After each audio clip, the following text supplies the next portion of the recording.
Bisa dia tenang menahan emosi, air matanya tak mengalir. Apa kata dia menjawab? Askanu makana, anak kita itu sekarang lebih tenang daripada hari-hari sebelumnya. Faqarrabat lahul asya, dibawakannya makan malam. Isya, solat malam. Asya, makan malam. Asya, makan malam. Isya, solat waktu malam. Dibawakannya asya, kalau bahasa kampung awak, dinner. Kalau pagi, futur, pakai to, breakfast. Kalau makan siang, ghadha, lunch. Jadi bahasa Inggris sama bahasa Arab sama. Pagi, futur, ghadha, asya, dinner, breakfast, lunch, dinner. Dalam bahasa Indonesia, makan pagi, makan siang, makan malam. Taqarrabat lahul asya. Anak kita lebih tenang dari sebelumnya, Bang. Disiapkannya makanan. Fata'asya, suaminya tadi pun makan. Setelah makan, summa asaba minha. Mohon maaf, asaba minha, mereka berhubungan seperti biasanya. Tak ada perubahan sedikit pun.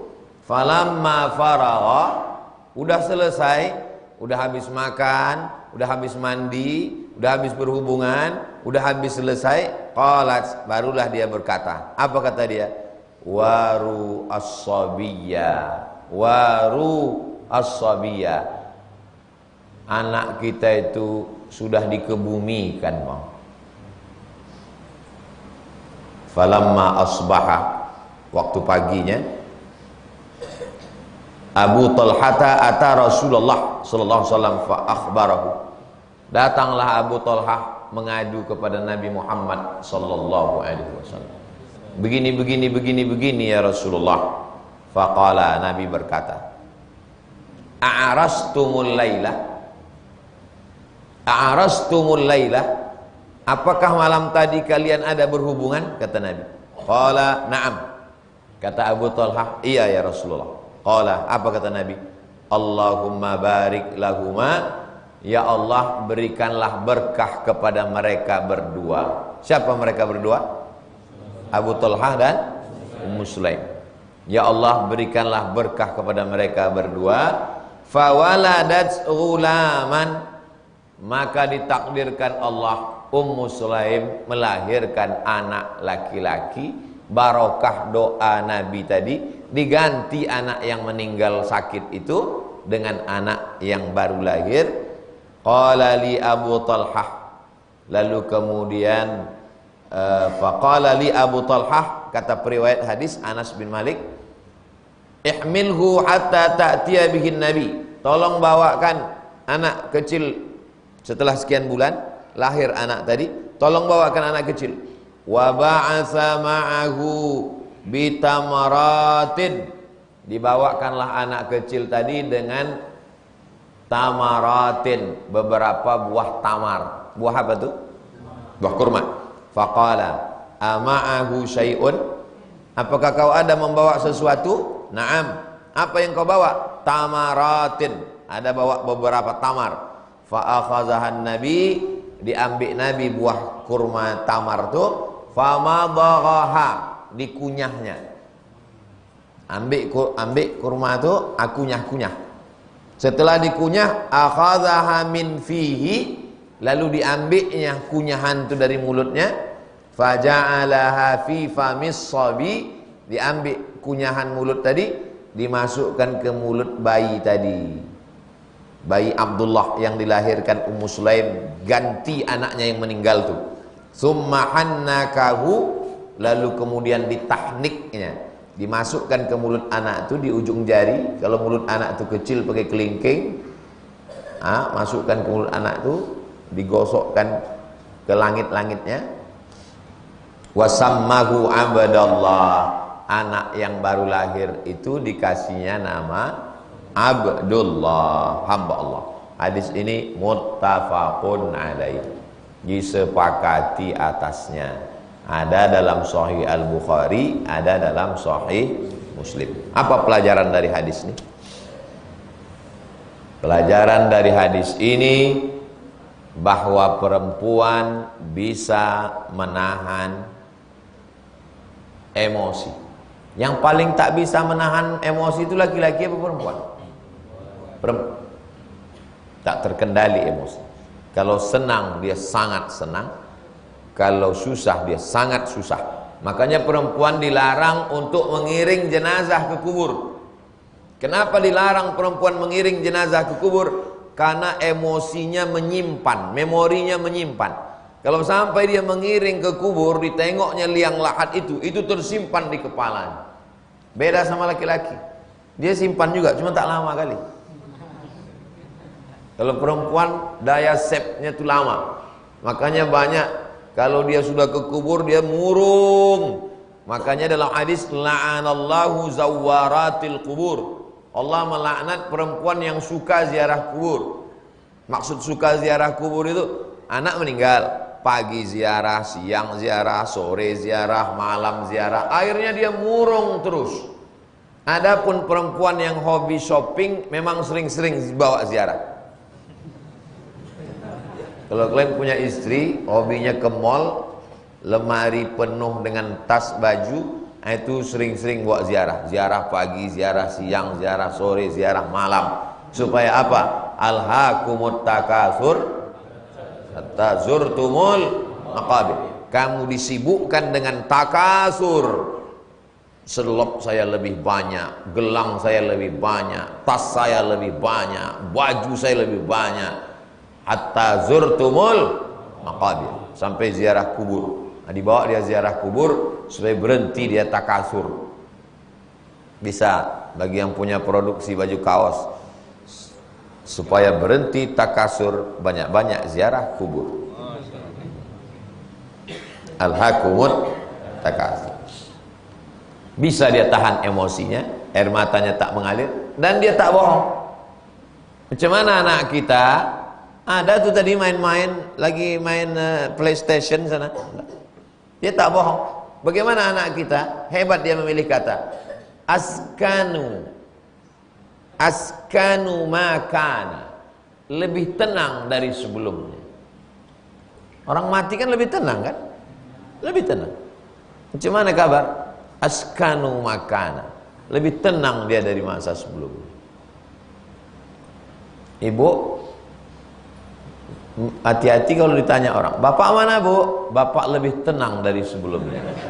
Abah sudah selesai itu. Askanu makana, lebih tenang dia dari sebelumnya. Seorang istri menyiapkan asya, makanan. Pulang laki itu pertama kasih wajah yang cerah, macam Ummu Talhah, macam Ummu Sulaim. Walaupun anak meninggal, tak ada musibah yang paling besar daripada anak meninggal. Tapi tetap dia dengan wajah yang cerah, dengan cakap yang lembut. Askanu makana. Siapkan makanan. Faqarrabat lahul asya. Siapkan makan. Ini makan. Jangan sampai nanti antum pulang tanya, makan malam kita mana? Itulah belanja sikit kali. Siapkannya makan. Qarrabat lahul ansha, makan. Ada diberinya zahir dan ada dikasihnya batin. Setelah selesai semua, barulah disampaikannya apa yang terjadi. Hadis ini sangat penting. Walaupun kalian belum menikah, mendengar hadis ini memotivasi ingin menikah. Betul? Apa pula betul? Pelajaran berikutnya, jangan terlalu sedih terhadap sesuatu yang diambil Allah, karena Allah akan ganti dengan yang lebih baik. Meninggal anaknya, malam itu dia berhubungan, ditanya Nabi, "A'arastumul laila?" Kamu berhubungan? Iya. Barakallahu lakuma. Allah berkahi anak kalian berdua. Lahir anak. Kalau ada nikmat Allah dalam badan kalian yang dicabutnya, jangan berduka, karena yang digantinya lebih banyak dan lebih indah. Cuman masalahnya manusia ini, Yang selalu diingatnya bukan yang pengganti itu, bukan nikmat yang diganti itu. Yang selalu diingatnya nikmat yang hilang, sehingga kurang syukurnya. Itulah mengapa kita ini tak bersyukur. Terlalu banyak menghabiskan energi mengingat nikmat yang hilang daripada nikmat yang datang. Itu pun bisa juga untuk status. Jangan habiskan energi untuk mengingat nikmat yang hilang sehingga tidak mensyukuri nikmat yang datang.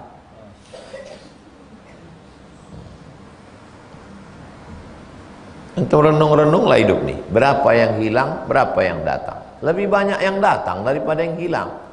Maka kita ini mesti banyak merenung sejenak.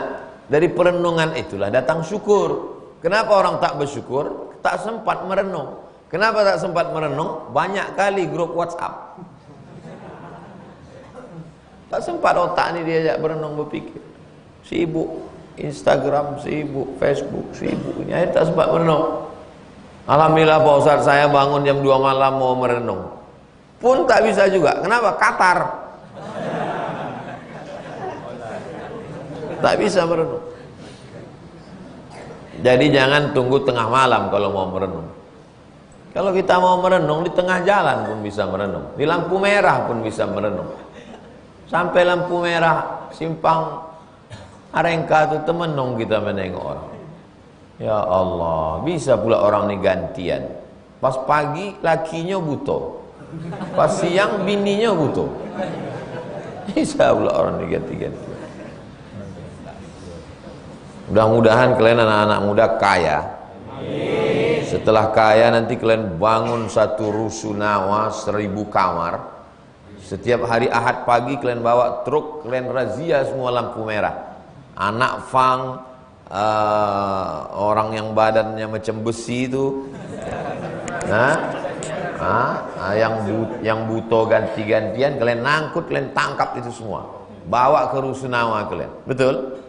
YTWU belum bisa lagi sampai sekarang. YTWU cuman baru bisa bagi beras, tapi nanti kalau duitnya banyak kita adakan razia itu. Tangkap lampu merah biar bersih semua. Sindikat ini, sindikat. Ada koordinatornya. Kalau kalian mau buat video pendek, bagi yang rajin buat konten, bagus tuh. Pagi kalian rekam. Siapa yang ngantar, siapa yang sore nanti tengok siapa yang jemput. Buat satu liputan berita. Konten kalian khusus itu aja. Nama kontennya Lampu Merah Channel.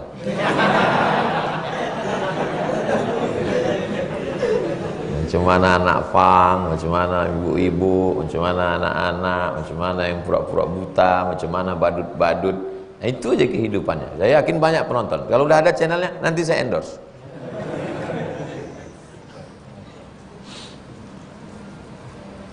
Pelajaran berikutnya, anak yang baru lahir itu dikasih kurma.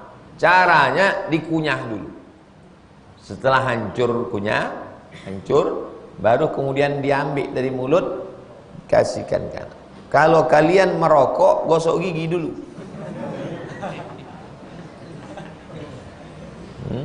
Supaya tak bercampur. Sampai pas anak itu, "Mak, bau tembakau nih Pak," katanya.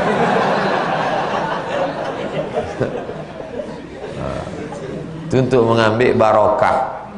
Oke, kalau ngambil barokah, Ustaz Somad, tolonglah tahnik anak saya nih, namanya pakai hak tahnik. Hannaka yuhanniku tahnik, bukan teknik. Teknik itu fakultas. Tahnik diambil, baru masukkan ke mulut anak itu ke langit-langit. Kalau tidak ada korma, madu. Diambil madu, colekkan. Gunanya untuk apa? Dulu kita, nenek moyang kita tidak terlalu kritis. Kalau ditanya emak ayah kita, atuk kita, kenapa dikasih begitu? Udah begitu dari dulu. Susah tanya-tanya, dimasuk neraka. Ditelitilah oleh Ain Shams University, Universitas Ain Shams Kairo. Ternyata bayi itu ketika dia keluar ke dunia ini, fisiknya tak siap. Tempat yang paling nyaman di dunia ini namanya rahim. Rahim tempat paling nyaman. Ibu-ibu yang ada, emak-emak yang ada suku Eskimo, di mana itu? Di kutub utara, tak ada matahari, membeku. Tapi tak ada bayi itu yang keluar jadi es batu, tak ada. Padahal dingin. Bisa bayi itu hangat di dalam. Ibu-ibu emak-emak yang hamil di Afrika Utara 50 derajat Celcius, tak ada bayi itu yang keluar kepanasan, tak ada. Tapi begitu keluar dia di dunia, dia mengalami cuaca yang ekstrim. Ada bayi yang kedinginan, ada bayi yang kedinginan sampai dimasukkan ke dalam kotak kaca, apa namanya? Inkubator. Masukkan ke inkubator, ditengok berapa derajat Celcius. Setelah habis itu perawat itu pun sibuk main handphone. Pas ditengok masak budak itu. Menganggapnya itu open. Ada pula temuan baru, anak-anak yang baru lahir itu tidak dimasukkan ke dalam inkubator, dibalut pakai plastik kresek. Sama lah macam orang yang lari-lari sore di depan Masjid An-Nur, kan pakai kresek kan?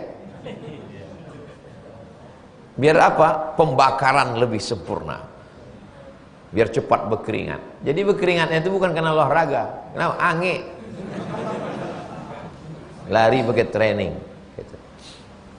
Waktu saya masih ngajar di UIN, jam 7 pagi sampai saya ke Usuluddin, duduk saya di ruang dosen. Datanglah ibu-ibu, Ustadz kurus sekali, kata dia. Saya mau menawarkan produk untuk Ustadz supaya lebih ideal. Susu kedelai. Ustadz minum, maka Ustadz nanti akan bertambah berat badan ideal. Saya biarkan dia habis ngomong. Udah habis bahan dia, baru saya tanya, Ibu pernah ke halaman Masjid Agung An-Nur? Iya. Ramai-ramai orang tuh lari-lari sore-sore, perlu berkeringat, pakai baju kresek. Iya. Mau apa orang tuh lari? Mau kurus Pak Ustadz. Aku udah kurus. Artis-artis sampai diet ekstrim, tak makan-makan, sampai sedot lemak, mau apa mereka? Mau kurus. Aku tanpa begitu aku udah kurus. Diciptakan Allah badanku ini kurus biar ringan aku melangkah ke sana kemari. Terdiam dia. Bagi dia, tengoknya tak bisa nih katanya.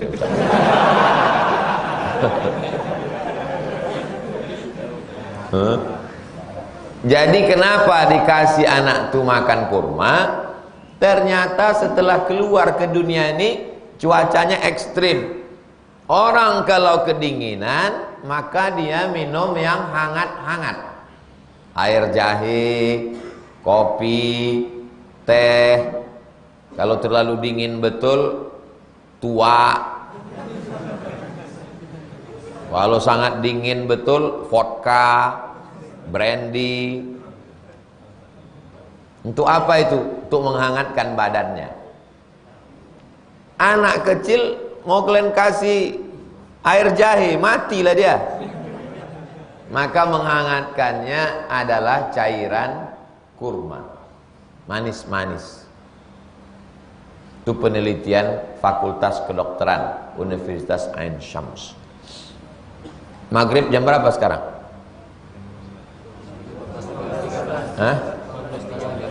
6.13. Nanti kita sampai 6.13, habis itu sholat sunat isyraq, baru kita jawab pertanyaan.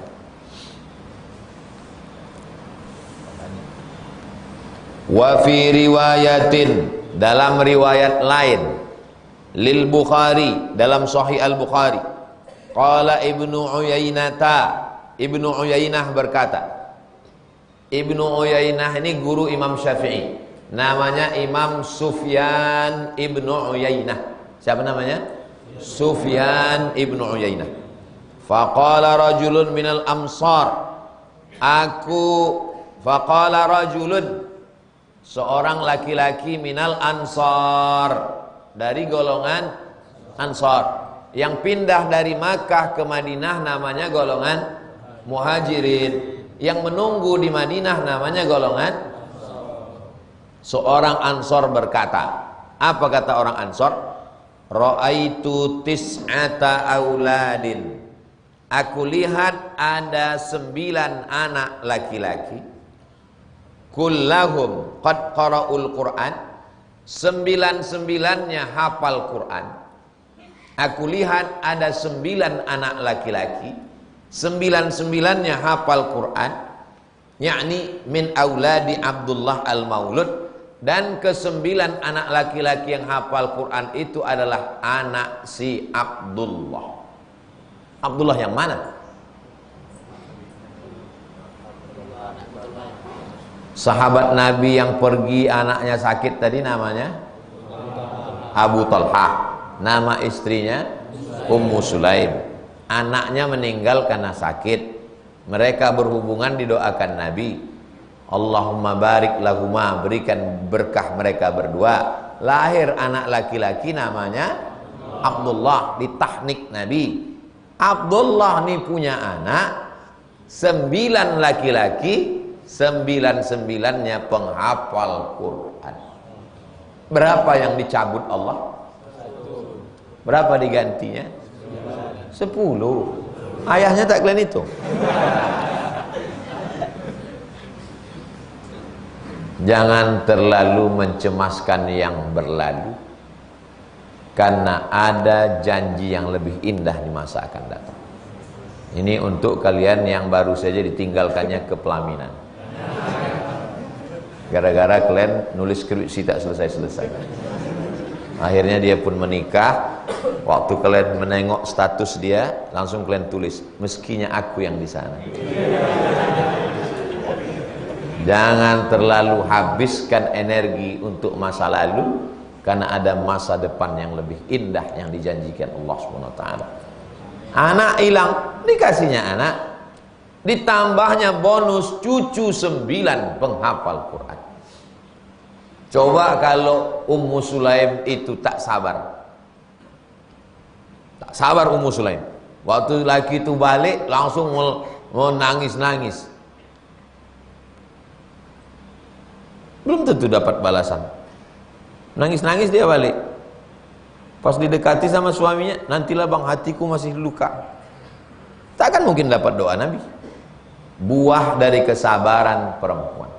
Di balik laki-laki yang hebat Abu Talha, ada perempuan yang lebih hebat, namanya Ummu Sulaim. Makanya seorang laki-laki ketika dia mau menikah, yang dicarinya itu bukan pendamping dia, yang dicarinya adalah ibu untuk anak-anak. Jadi antum nanti jangan ngomong ke dia, sudikah engkau mendampingi aku sampai malaikat maut datang? Bukan.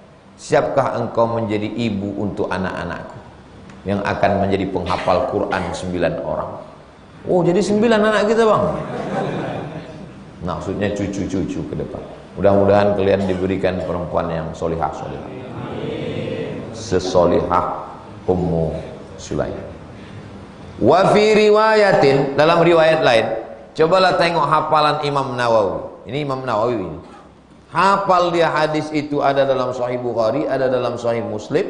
Riwayat Bukhari bunyinya begini, riwayat dalam Muslim bunyinya begini. Bisa kita begitu sekarang? Bisa, tapi laptop hidup. Laptop hidup dan connect. Buka Muslim, oh begini, buka Bukhari, enggak. Imam Nawawi itu di sini semua.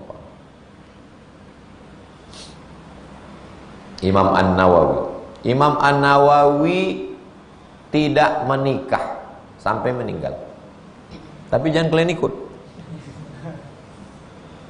Zaman Imam Nawawi, perempuan itu tertutup semua badannya. Yang nampak cuman biji matanya. Zaman sekarang perempuan biji matanya tertutup, yang lain terbuka. Nah, jadi jangan kalau ditanya, kau kenapa tak nikah? Imam Nawawi yang menulis Riyadhus Shalihin itu tak bisa. Imam Nawawi ini luar biasa hidupnya. Orangnya sangat zuhud dan wara'.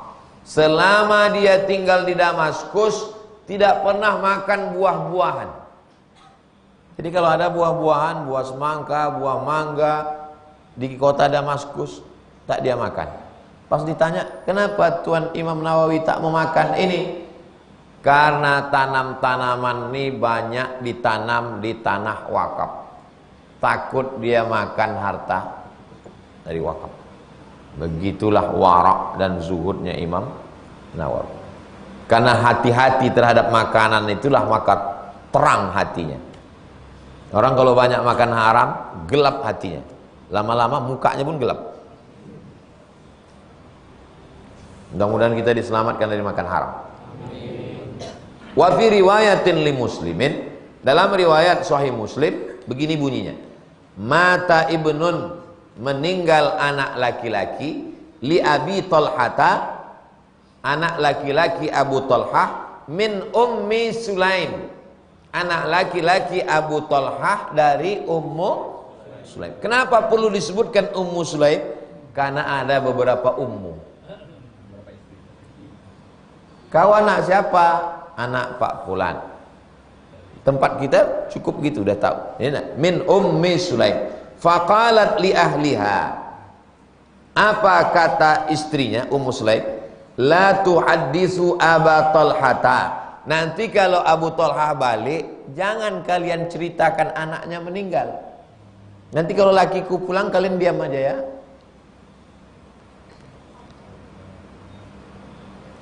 Ibu-ibu sekarang, nanti kalau lakiku balik, jangan kalian bilang aku udah kredit mesin cuci ya. La tuhaddisu Aba Talhata bibnihi. Nanti kalau suamiku Abu Talhah pulang, jangan kalian bilang anaknya meninggal. Hatta akuna ana uhadditsuhu. Aku nanti yang cerita langsung ke dia, jangan kalian. Faja'a, datanglah Abu Talha. Faqarrabat ilaihi asya'an. Dikasihnya makan malam. Abu Talha, silakan makan. Fa'akala, dia pun makan. Wa syariba, dan dia pun minum. Ini menunjukkan sahabat Nabi itu makan dulu baru summa tasanna'at lahu ahsana ma kanat tasanna'u qabla dhalik. Kemudian mereka melakukan hubungan seperti tak terjadi apa-apa, seperti tak ada musibah. Ahsan, lebih baik dari sebelumnya. Falamma an ra'at annahu qad syabi'a, setelah ditengoknya lakinya itu syabi'a, kenyang. Wa asaba minha qalat, dia pun berkata, ya Aba Talha, ya wahai suamiku, ya ara'aita law anna qauman a'aru a'riyatahum ahla baitin. Kalau ada seseorang dikasih pinjaman, kupinjamkan kau motor nih ya, pakai motorku nih ya, motor biker subuhan nih. Fatalabu ariyatahum, lalu setelah 2 hari dimintanya balik yang dipinjamkan itu. Motor biker subuhan ini ku ambil balik ya. Alahum an yamna'uhum, apakah yang menerima pinjaman ini akan melarang barangnya diambil? Memang susah ngomong sama orang belum sarapan. Datang orang biker subuhan meminjamkan motor sama orang jalan Kamboja. Dia ngasih pinjaman karena jalan ini udah tak berlubang lagi.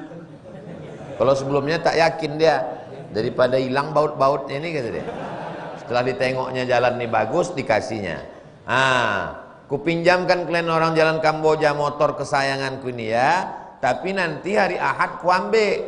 Pas diambilnya hari Ahad, kalian kasih atau kalian tahan? Kasih kan? Begitulah Ummu Sulaim mau menyadarkan suaminya. Wahai suamiku, iya sayang, seandainya ada orang meminjamkan sesuatu, iya, terus barang itu diambilnya lagi, iya, apakah yang menerima pinjaman ini melarang? Kata Abu Talha menjawab, lah, tidak. Lalu apa kata dia? Fahtasib, kalau begitu sabarlah wahai Abu Talha. Kenapa? Anak kau sudah meninggal. Fahtasib ibnak, sabarlah. Ihtasib artinya harapkan balasannya hanya dari Allah. Ibnak, anakmu sudah meninggal. Lalu bagaimana respon Abu Talha? Faghadiba. Apa arti ghadiba? Marah dia. Apa kata dia? Taraktini hatta idza talaqtakhtu. Kau biarkan aku dengan berita ini sampai aku talattahtu. Asal kata talattah artinya bernoda. Bernoda. Kan salah ini membiarkan anak meninggal sampai makan, minum. Kau biarkan aku sampai aku begini. Summa akhbartini bibni. Sudah begitu lama baru kau kasih tahu anakku meninggal. Fantalaqa hatta ata Rasulullah. Menghilangkan kemarahannya, dia pun pergi datang menjumpai Rasulullah sallallahu alaihi wasallam. Ini pelajaran, kalau antum emosi, maka carilah orang yang lebih tinggi. Di zaman itu yang paling tinggi adalah, jadi antum kalau sedang emosi, cari nenek mama, daunnya tempat benaung, akarnya tempat bersilah, batangnya tempat bersandar. Itu nenek mama yang pohon rindang. Sekarang banyak nenek mama tak bisa begitu karena dia bonsai. Tak bisa daunnya tempat bernaung, akarnya tempat bersilah, batangnya tempat bersandar. Ditinggikan seranting, didulukan selangkah. Nenek mama alim ulama cerdik pandai, tolong selesaikan masalah kami ini. Datang dia menghadapi Rasulullah, disampaikannya, ya Rasulullah, aku balik, istriku ini tak ada memberitahu, makan, minum, hubungan segala macam. Setelah itu baru dibilangnya anak meninggal. Apa kata Nabi? Barakallahu lakuma. Allah berikan berkah pada kalian berdua. Ini dalil bahwa barakallahu lakuma tidak hanya untuk pengantin lama. Barakallahu lakuma wa baraka alaikuma wa jama'a bainakuma fi khair. Barakallahu lakuma, Allah berikan berkah buat kalian berdua kalian, suaminya Abu Talha, istrinya Ummu Sulaim, fi lailatikuma, malam kalian diberkahi Allah. Qala fahamalat, maka Ummu Sulaim pun hamil. Wa kana Rasulullah fi safarin, waktu itu Nabi dalam musafir, wahiyya ma'ahu, dalam musafir itu Ummu Sulaim ini ikut musafir bersama Rasulullah. Wa kana Rasulullah sallallahu alaihi wasallam idza atal madinata min safarin la yutruquha turuqan fadanau minal Madinah. Nabi sallallahu alaihi wasallam idza atal madinata min safarin la yutruqa turuqan. Dia tidak ada mampir, tak ada singgah-singgah. Kalau udah dekat, dia mau cepat sampai ke kota Madinah. Lalu kemudian sampai ke kota Madinah, fadarabahal makhadu. Lalu kemudian Ummu Sulaim mau melahirkan, fahtabasa 'alaiha Abu Talha. Lalu kemudian Abu Talha mengurus dia untuk Ummu Sulaim melahirkan anak. Wantalaqa Rasulullah sallallahu alaihi wasallam yaqulu Abu Talha, innaka la ta'lamu ya Rabbi annahu yu'jibuni an akhruja ma'a Rasulillah idza kharaja. Ya Allah, engkau tahu aku senang sekali ikut bersama Rasulullah. Kalau Nabi pergi aku suka jalan sama dia, kata Abu Talha. Tapi sekali ini aku tak bisa ikut Nabi karena istriku mau melahirkan. Wa adkhula ma'ahu idza dakhala. Aku suka masuk kota Madinah bersama Nabi dan aku suka keluar dari Madinah bersama Nabi. Tapi untuk sekali ini aku tak bisa karena istriku mau melahirkan. Wa qadih tabastu bima tara. Aku tertahan, tak bisa ikut. Kata Ummu Sulaim, ya Aba Talha, ma ajidul ladzi kuntu ajidu. Aku mau melahirkan ini sama macam anak-anak kita sebelumnya. Kenapa kau terlalu takut? Yang kurasakan sekarang sama macam anak yang sebelumnya. Intalik, pergilah. Jangan hiraukan aku. Pergilah. Luar biasa Ummu Sulaim. Anak meninggal bukan sekedar sabar, malah menyabarkan. Pas mau melahirkan, istrinya mau Kata dia, pergilah. Kau mau pergi sama Rasulullah, pergilah. Aku melahirkan ini, insya Allah bisa selesai. Ini baru hamil sebulan, jangan pergi. Ilaha illallah. Gimana kalian mau pergi berdakwah? Gimana kalian mau pergi kerja? Dibawa ke rumah sakit, diperiksa, kata dokter, ini enggak hamil bu, cuman manja aja. Hamil besarnya, udah mau melahirkan anak. Apa kata dia? Apa kata Ummu Sulaim? Ma ajidul ladzi kuntu ajidu. Yang kurasakan sekarang sama aja macam yang dulu-dulu, kata dia. Intalik, pergilah kau bersama Rasulullah wahai Abu Talha. Fantalakna, kami pun pergi. Wa darabahal maqad. Akhirnya istri saya itu pun melahirkan. Hina qadima. Ketika Nabi dan Abu Talha pulang, ditakdirkan Allah akhirnya melahirkan. Fawaladat ghulaman, lahirlah seorang anak laki-laki. Faqalat li ummi, ibu saya berkata, ya Anas, wahai Anas, la yurdi'hu ahadun hatta taghdua bihi ala Rasulillah. Anas, yang meriwayatkan hadis ini Anas bin Malik. Yang melahirkan anak ini Ummu Sulaim. Kata Ummu Sulaim kepada Anas, wahai, faqalat li ummi, ibuku berkata kepadaku. Yang berkata ini Anas. Anas mengatakan ibuku berkata kepadaku. Jadi apa hubungan Anas dengan Ummu Sulaim? Emak dia. Ummu Sulaim itu emak dia. Tapi nama suami Ummu Sulaim Abu Talha. Anas bin lain ayah. Ayahnya udah meninggal. Anas bin Malik. Malik ini suami lama Ummu Sulaim. Nikah dia dengan Abu Talha. Faqalat li ummi, ibuku berkata kepadaku, ya Anas, wahai Anas, la yurdi'hu ahadun atta taghdua bihi ala Rasulillah. Adik kau yang baru lahir nih, adik seemak berarti kan? Lain ayah. Adik kau yang baru lahir nih, jangan dulu disusukan siapapun. Karena zaman itu waktu anak lahir disusukan kepada ibu susuan. Jangan dulu dikasih air susu sebelum dibawakan kepada Nabi Muhammad. Nanti sudah kau bawakan ke Nabi, dikasihnya itu, itulah anjuran. Mana yang lebih dulu, menyusu atau tahnik? Tahnik dulu baru mah. Orang sekarang enggak, anak itu udah kelas 1 SD, tolong tahnik Pak Ustaz. Awak mau menolak segan, masalah kunyahkannya. Dikasih kunyah sedikit, mintanya pula satu lagi. Tidak salah, ini bukan masalah salah tak salah. Kalau sunnahnya begitu. Tapi kalaupun anak itu udah 6 bulan, untuk barokah tak apa-apa, mengambil barokah.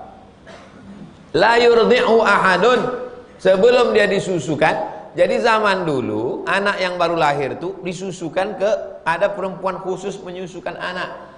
Makanya Nabi itu pertama disusukan oleh Thuwaibah, setelah itu Halimatus Sa'diyah. Zaman dulu disusukan ke ibu. Zaman sekarang anak-anak ini disusukan ke kobau, disusukan ke jawi, disusukan ke kambing. Anak saya ini Pak Ustadz mau lompat-lompat, rupanya susu kuda liar.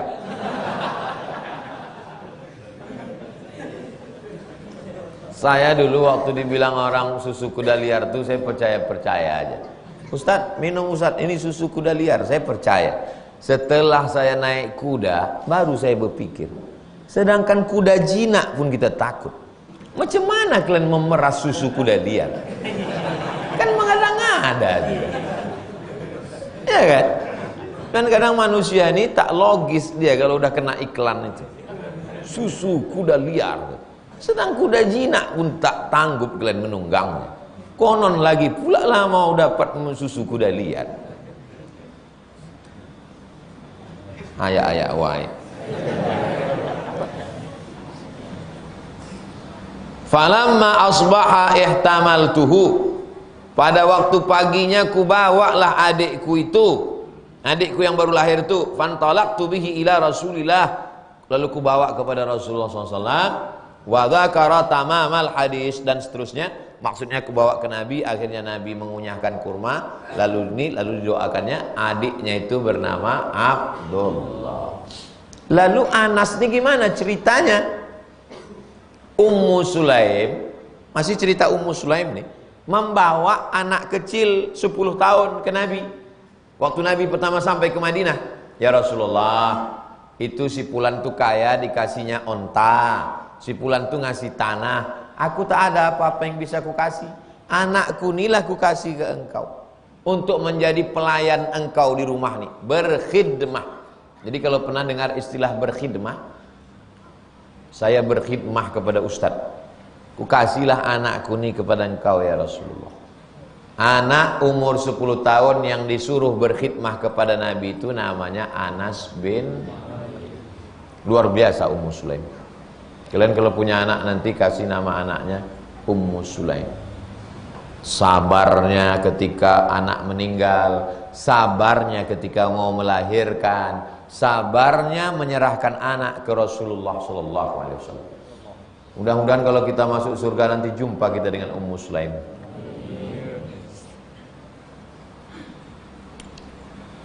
Itu hadis nomor 44. Panjang hadis. Saya tanya Ustaz Al-Nob, Ustaz Al-Nob sampai hadis mana kemarin? Ada yang paling panjang, itu untuk Ustaz nanti. Datang antum Jumat yang lalu, Rabu lalu. Kita lanjutkan hadis nomor 45. An Abi Hurairah, dari Abu Hurairah radhiyallahu anna Rasulullah SAW qala, Nabi bersabda, laisa syadidu bisur'ah, orang yang kuat itu bukan orang yang menang bergulat. Waktu itu orang yang paling kuat di Makkah itu adalah orang yang menang gulat. Ada pasar namanya pasar Ukaz. Di pasar Ukaz ini diadakan bergulat, dan pemenang juara bertahan setiap tahun Umar bin Khattab. Jadi perlu antum cari juara MMA, itu diajak masuk Islam, insya Allah lancar antum, lancar dakwah.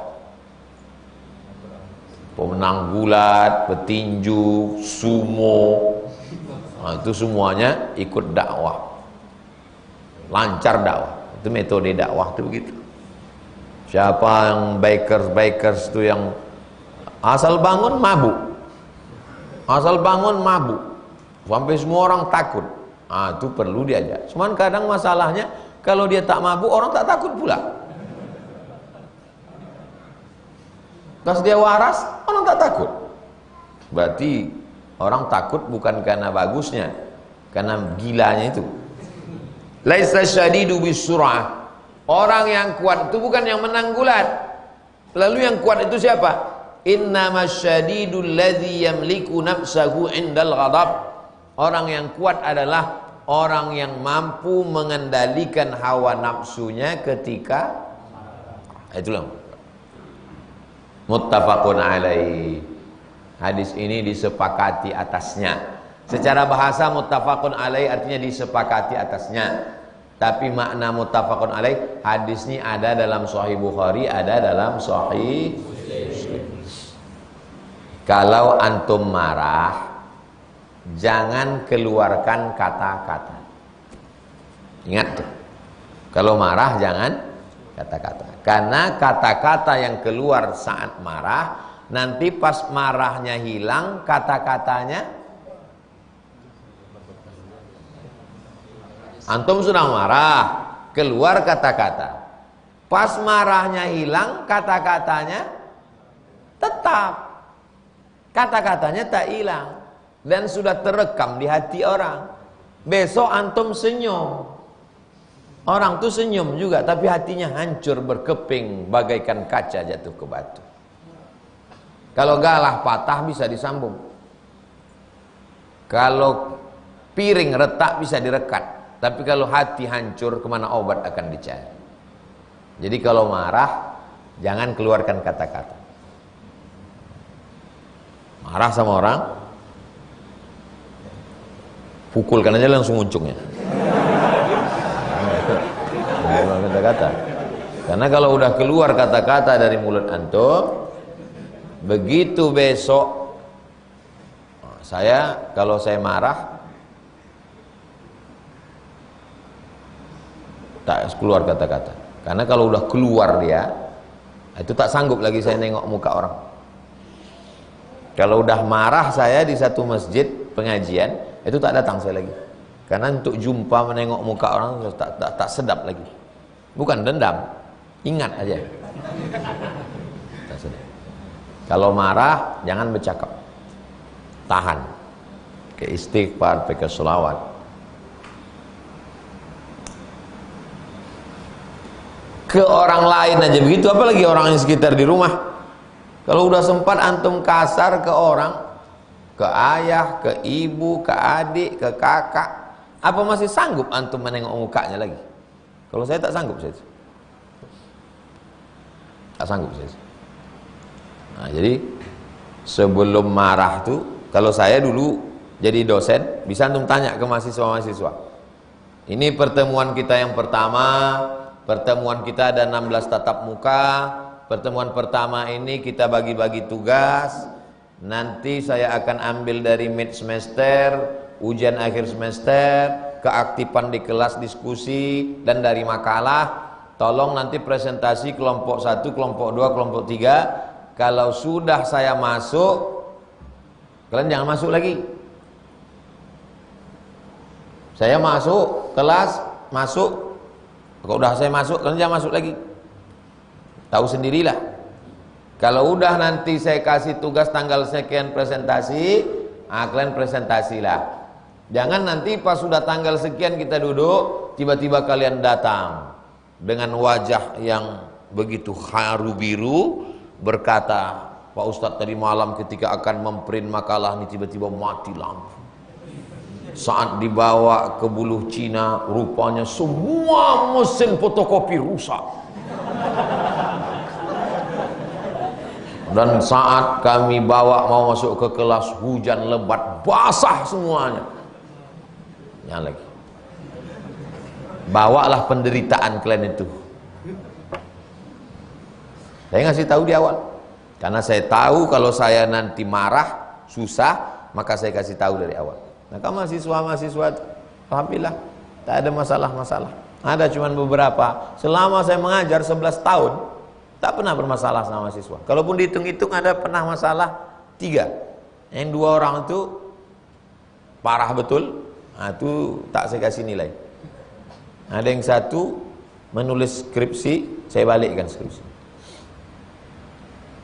Lawan-lawannya saya balikkan. Kau cari aja lah dosen pembimbing lain. Lapor dia ke dekan, panggil sama dekan.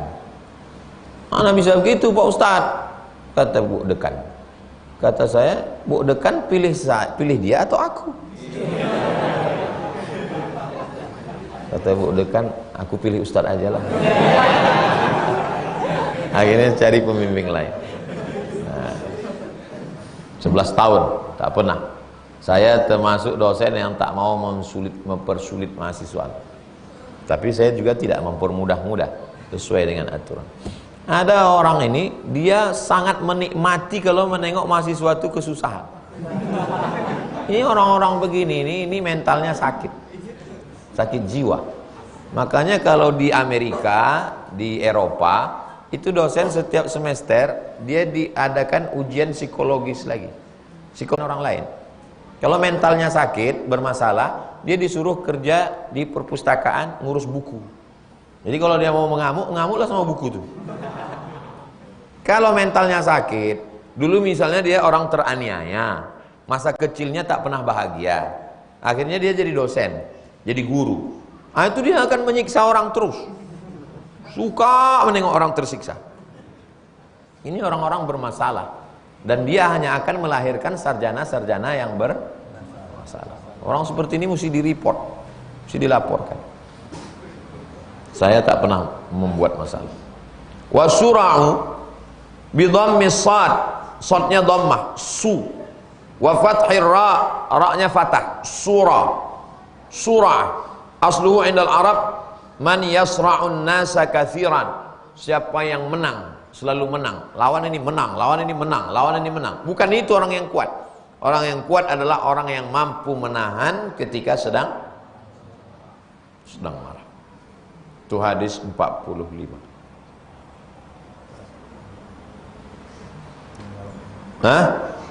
Hadis 46 dari Sulaiman bin Surat radhiyallahu an. Qala, dia berkata, kuntu jalisan ma'an nabi. Saya duduk sama Nabi. Oh, beruntungnya Sulaiman bin Surat. Saya duduk sama Nabi. Bisa dia duduk sama Nabi. Ya Allah. Mudah-mudahan kita bisa duduk sama Nabi Muhammad. Wa rajulani yastabbani. Waktu kami sedang duduk-duduk sama Nabi, ada dua orang sedang yastabbani. Dari kata sabba yasubbu, sedang mencaci maki. Telunjuk ini apa bahasa Arabnya? Sabbabah. Dari kata sabbun, sumpah serapah, caci maki. Kenapa telunjuk ini disebut dengan sabbabah? Karena orang sedang mencaci maki pakai ini kan? Celako. Pernah orang menunjuk pakai ini? Setan kau, kata. Pernah. Masih pakai ini kan? Maka disebut telunjuk ini sabbabah. Ada dua orang yang sedang mencaci maki. Wa ahaduhuma qad ihmarra wajhuhu. Yang satu itu merah wajahnya. Kenapa orang Arab itu disebut merah? Karena kulitnya putih. Jadi kalau dia marah, merah. Orang Afrika, saya satu asrama 2 tahun. Kita tak pernah nengok muka dia merah.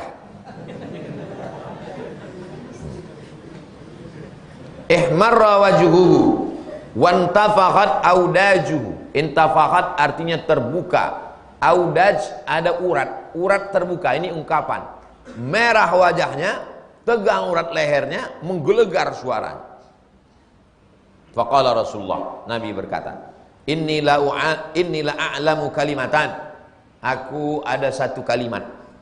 Lau qalaha, kalau dia mengucapkan kalimat ini, la dhahaba anhu ma yajid, maka apa yang sedang dia rasakan itu hilang. Kalau dibacanya ini marahnya hilang. Apa dia? Lau qala a'udzu billahi minasyaitonir rajim. Jadi nanti kalau ada orang antum tengok wajahnya merah, marah, bilang sama dia, Pak, coba ucapkan a'udzubillah. Usah aku ajar-ajari aku. Tolong dulu Bapak ucapkan a'udzubillahi minasyaitonir. Hilang nih kata dia. A'udzubillahi minasyaitonir rajim. Dhahaba anhu ma yajid. Akhirnya dia pun mengucapkan a'udzubillahi minasyaitonir rajim. Dhahaba, pergilah, anhu, dari dirinya, ma yajid, yang dia rasakan itu hilang. Karena sesungguhnya marah itu api yang kecil. Marah itu api kecil. Datang setan mengipasnya. Itu kerja setan. Tapi bukan berarti tukang sate itu setan. Jangan pelak kalian. Jangan dia mengipas. Maka dipadamkan api yang kecil itu. A'udzubillah itu memadamkan api dan meredam setan. A'udzubillahi minasyaitonir rajim. Padam. Kalau sudah padam setengah mati mengipasnya, mau hidup lagi? A'udzubillahi minasyaitonir rajim. Faqalu lahu. Mereka berkata, Inna Nabi qala, Nabi berkata, ta'awwadz billah minasyaitonir rajim. Mintalah perlindungan dengan Allah dari setan rajim. Rajim artinya dari kata rajam. Rajim artinya dilempar pakai batu sampai mati. Itu arti rajim. Diterjemahkan kepada Indonesia, a'udzubillahi minasyaitonir rajim. Aku berlindung kepada Allah dari setan yang terkutuk. Asli kalimatnya, aku berlindung kepada Allah dari setan yang dirajam, dilempar batu sampai mati. Apakah setan bisa mati? Bisa. Yang umurnya panjang sampai hari kiamat itu iblis. Iblis itu satu, anak buahnya setan. Makanya kalau ada orang membaca ayat kursi, pagi-pagi dilihatnya ada debu menumpuk, setan terbakar, mati dia. Setan bisa mati. Dalilnya setan bisa mati mana? Kullu nafsin dha'iqatul maut. Setan mati. Ada ustadz di tempat kami yang membunuh setan. Dari mana kau tahu dia membunuh setan? Kata dia. Walau kata-kata aja. Muttafaqun alaih. Hadis ini muttafaqun alaih. Ada dalam Sahih Bukhari, ada dalam Sahih Muslim.